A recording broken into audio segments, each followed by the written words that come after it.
your elbows and don't grab the fence, please. All right, so here on our left is our first official dinosaur. It's our Deinonychus. And yes, they are raptors. And they seem to be pursuing a Tenontosaurus just up ahead. Now, paleontologists believe that smaller dinosaurs used to work together in groups to take down large prey. They found strength in numbers. Now, can we think of any animals that are alive today that do the same thing? Working together in groups to take down prey? Yeah, hyenas is one. I was thinking the African wild dogs. They work together in a pack to take down wildebeest. Now, fun fact, these fossils are found right here in the United States. It's pretty cool, right? I wonder what we're going to see next. Is it a herbivore? Is it a carnivore? Uh-oh. I think it's a carnivore. It's our Majungasaurus. Majungasaurus. And this guy is from Madagascar. And look at the smile on him. And on the left, there's going to be a family of Majungasaurus. And it looks like a lucky day for these scavengers. They found a Repetosaurus carcass to scavenge.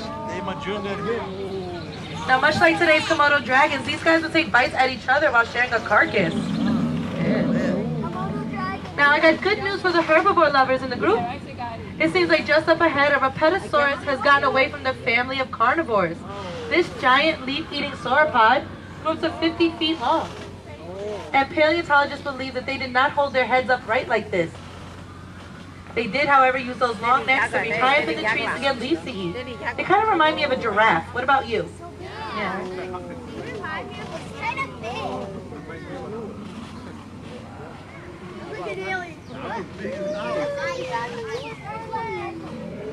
So if you're hearing that noise, that's our Pentaceratops herd. Now these guys might look familiar to you, and that's because they are relative to the Triceratops. But these guys have 5 horns, the Triceratops has 3. There's also a cute little baby in the herd. Let me know when you spot him. Oh, I see it. Now with all these mouths to feed, they might have to migrate soon for fresh food. Much like American bison do today. Now just up ahead, do these 3 guys look like the same species of dinosaur to you? Oh, right? Right here on our left is our Shunosaurus. He grew to 30 feet long. And on the right here, this orange fella is our Datasaurus. It's a little bigger than that. And just up ahead, the largest of the 3 is the Omeosaurus. He grew up to 60 feet long. So this reminds me of how the gazelle, zebra, and giraffe can all live amongst each other in the African plains because they eat plants at different heights. And they didn't have to compete much for food. Now, do you guys hear something? Yeah? We're about to hear our 2 Parasaurolophus calling out to each other. Paleontologists believe that they use that crest on their head to amplify their sound. They use this low note, much like an elephant or whale, to call out to each other from far distances, scare away predators, or to attract mates. Now, speaking of attracting mates, look at the crest on these Cosmoceratops coming up. Now, those snazzy crests were not strong enough for defense. They were mainly used for attraction. Like, males and females both had those elaborate crests, much like birds we know today, like the modern-day hornbill. You gotta sit down, okay? Thank you.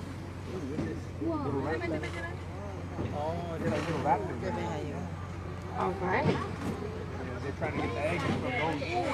So here's our Maiasaura herd.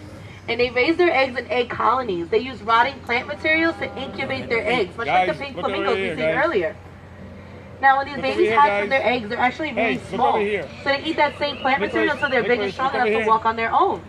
Much like their brother or sister does right there. Now, as for these 2 guys, these are our 2 troodons. And they're looking for eggs to scavenge. So, do we know what scavenge means? They're trying to steal those eggs, right? Yeah. So, lucky for these babies, their parents are on guard. So there'll be no eggs for these troodons anytime soon. So guys, it gets a little bumpy here, alright? So just hold on tight, remain your seats.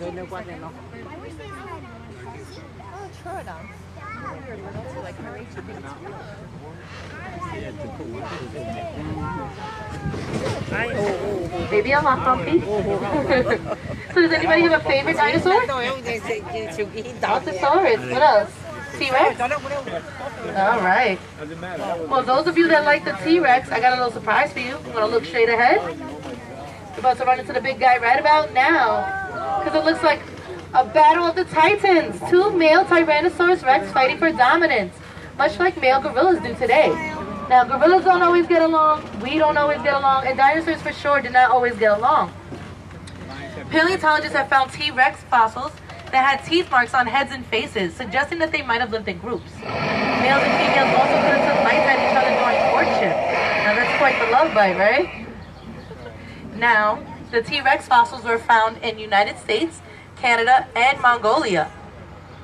And paleontologists are actually believing that T-Rex might have feathers. So how do we feel about that? Feathers. I think that's pretty terrifying. Imagine a giant chicken chasing after you. That would be a giant scary chicken.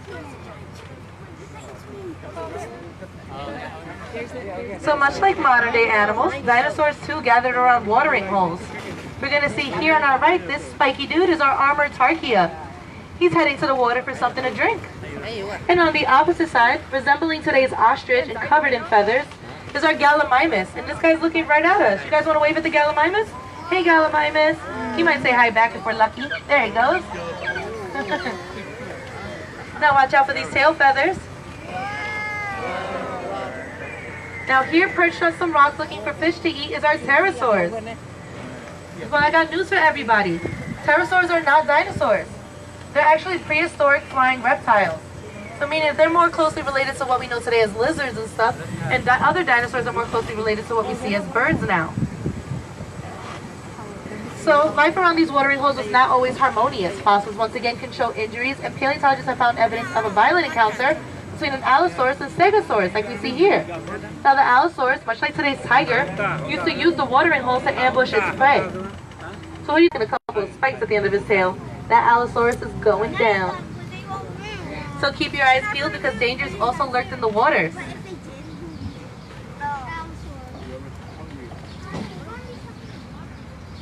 And watch out for the plants on the right.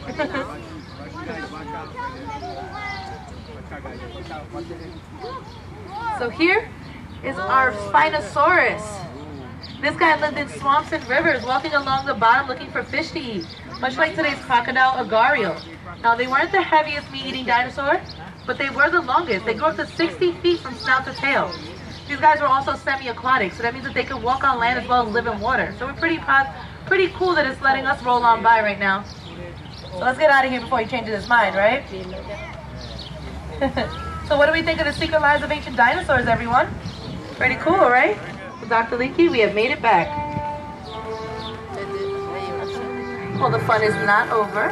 When you guys exit the ride here, you go straight up to our field site to exit. And when you go up there, you guys can go look at some fossils on your own. And actually, the kids can